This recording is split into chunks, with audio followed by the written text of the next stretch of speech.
Hello guys and welcome to the channel. If you're thinking about buying a motorhome or a campervan, then you've probably realised the most important part of that is the layout. Whether you're going away for the weekend or you're going to be living in that motorhome or campervan full time, then the layout will actually impact every part of your motorhome trip. Today we're going to have a look at some of the most popular layouts and bed conversions, and also I'm going to give you a few tips and tricks along the way of how you can save yourself some money. Let's go.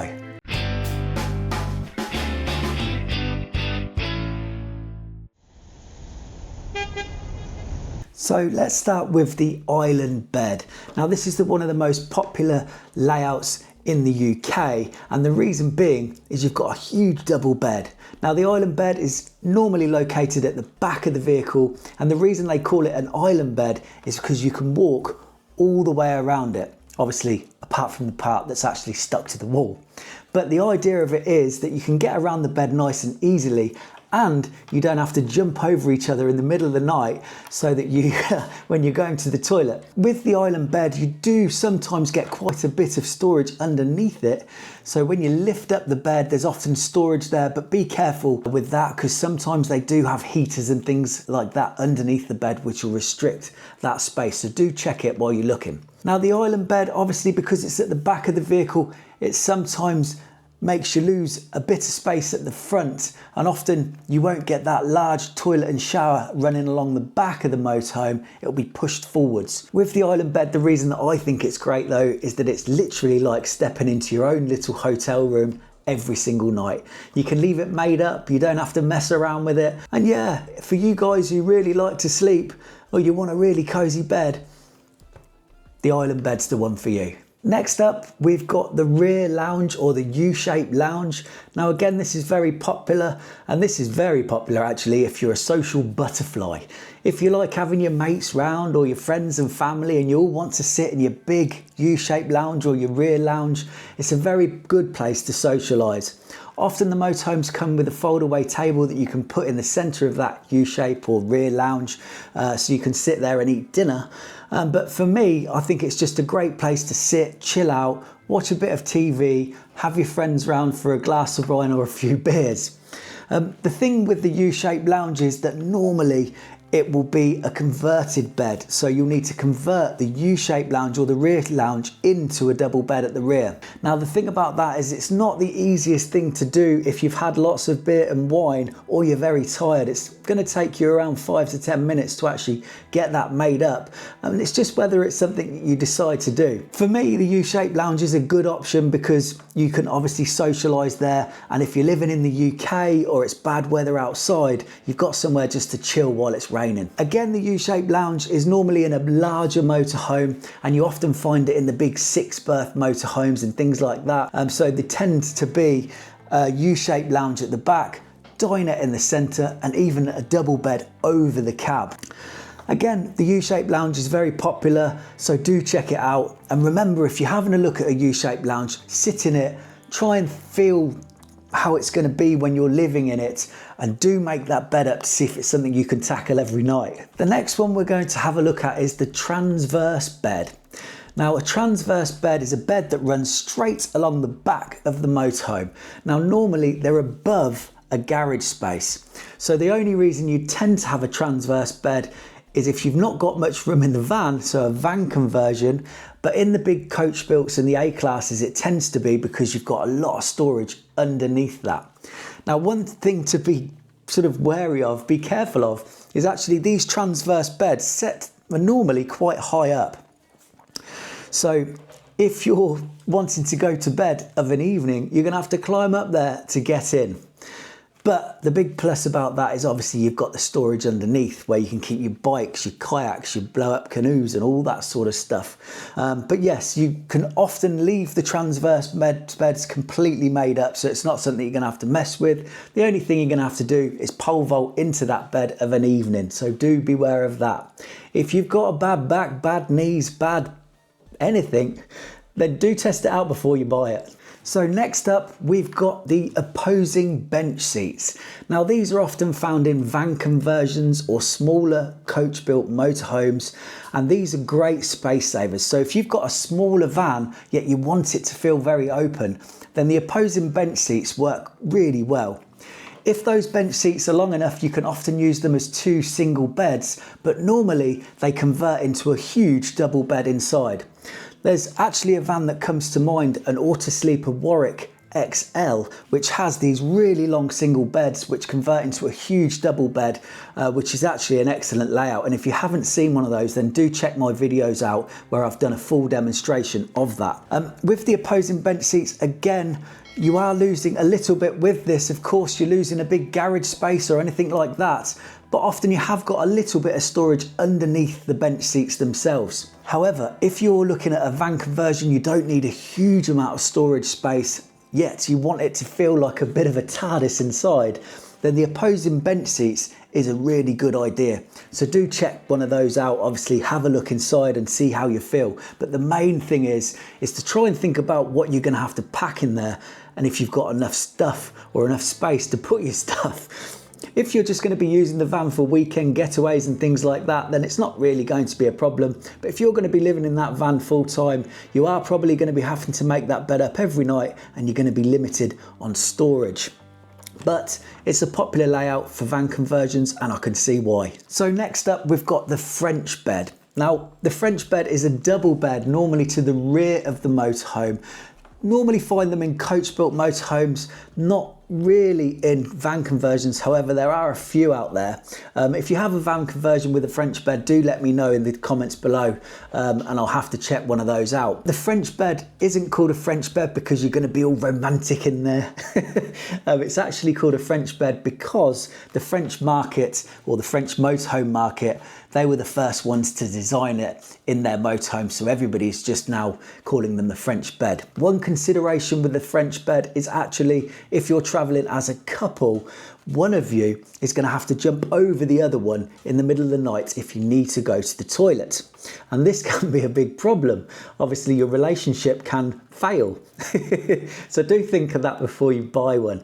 Obviously, have a lie down and see if you can fit in it. People often complain that the little cut-off at the end makes their toes stick out. I mean, I don't have that problem. I'm around 5'10", 6 foot for anyone else, but 5'10", so I don't have that problem. However, if you are looking at one, do have a lie down and make sure your feet don't poke out or pop out the end of the bed. Normally quite a nice layout because it's set to the side, so you've got plenty of walking space to get past it, and it's normally in pretty big motorhomes, normally 7 meters and above. However, it is found in smaller vans. But the French bed is a popular layout. It's been going for a long time, and yeah, it's one to consider. Now, one of the most important things to remember when choosing your layout or bed is not just to think, right, I want a big double bed at the back, loads of floor space at the front, so I've got loads of room and a beautiful bedroom. I mean, that's what we all want. However, what you have to do is look at the bigger picture. You have to think, how long am I going to be traveling in it for? Where am I going to be going? Who am I going to be going with? What am I going to be taking? All these things will actually narrow down your search into finding the perfect motorhome. I mean, for example, if you want a really spacious motorhome, lots of floor space, opposing bench seats, nice island bed at the back, that's not going to be great if you want to take your family and friends, because obviously you need to consider seat belts. The layout that you need if you want to take extra people with you is normally one with a dinette towards the front of the motorhome. Now, the dinette will normally have either 2 or 4 travelling seats with 3-point harness seat belts, 2 forward facing, 2 rear facing, so almost like a train coach or something like that. And what this area does is normally the table will drop down and move out the way, and you can convert that into a double bed. If you're going to be using that double bed for yourself, I do suggest that you make that bed up and lie on it before you buy it. These beds are very tricky to make up, and they're often not the most comfortable bed, and what I like to call them is an occasional bed, because it's something that you'd only occasionally want to sleep on. It's fine if you bring in family or friends and they're staying every once in a while, but if it's your everyday bed, you really need to try it before you buy it. If you're having trouble with deciding on what motorhome you want to buy or what layout or configuration, then I have got a service where I can help you out. Check out in the description below and I'll give you all the details to that. So we can either have a 1-hour consultation, or I can actually help you in searching and buying your new motorhome and save at least £1,000 on that. So that's worth having a look into, and that's in the description. However, if you're just having a mooch around at the moment, you're just having a look, do subscribe to the channel, check out all the videos that I've done, and you can get a really good idea of the layouts. However, I would suggest if you're very keen on one that you do have a look at it and make sure you check everything out before you buy it. Right, so next up we've got the single beds. Now this can come in lots of different forms, but the main one with single beds, or the main two should I say, is actually, well, the first one is single beds above a garage. Now these are really convenient, and I know a lot of people say there's no way I'd have single beds, you know, I'm in love with my husband or my wife. But actually sometimes these do convert into double beds as well. And trust me, if you're in Spain or somewhere very hot, then it's often nice to be separated a little bit in these motorhomes. If it's above a garage, you'll normally have little steps to get up. So again, that's a consideration whether you can actually get up and down that each evening to get into bed. But it's a very popular one. Also, you find in some of the British built motorhomes, you get 2 single beds at the back, which are at normal level. One that comes to mind is an auto sleeper Corinium Duo, and I've done a video of one of those. So if you want to check that out, then do have a look at the channel. The Corinium Duo's got 2 single beds, normal height, with a walkway all the way through the middle, leading to the back of the motorhome with 2 separate, with a separate toilet and shower. So actually that's a lovely layout of a motorhome, really nice floor space and great beds. Underneath those beds on the Corinium Duo, you've got a bit of storage either side, or underneath should I say, so that's handy. However, if you have got the single beds above the garage, that is a big plus because you've got a huge amount of storage. Single beds is a nice option. Don't rule it out. Don't think, I'm not going to use a single bed, I love my wife or my husband, because actually you might only be camping for a week or 2 here and there, and you'll be really comfortable. It will save you lots of space and you're not going to be sweating. So we've spoken about the beds. We've spoken about the storage space. We've not really spoken about the toilets and showers in these motorhomes or campervans. The most popular thing is to have a separate toilet and shower, but it's not always possible because you need to save as much space in your motorhome as you can. You've got to think everything needs to be crammed into this small little box. So the other options are a wet room, which is basically a room with a toilet and shower in it where most things get wet, or you can have a completely separate toilet and shower. So you might have a toilet on one side of the motorhome and a shower on the other.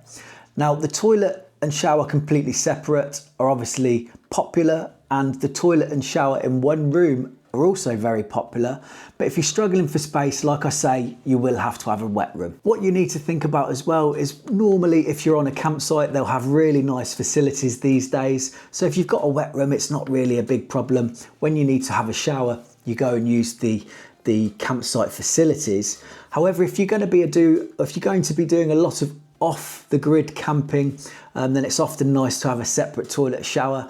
Or if it's anything like my wife, she refuses to use anywhere apart from our own stuff where she knows it's been cleaned. So that's a big consideration. Separate toilet shower, wet room, or a completely separate toilet shower, or none at all. Now it's all right me talking about all these different configurations with beds, toilets, showers, all these sorts of things.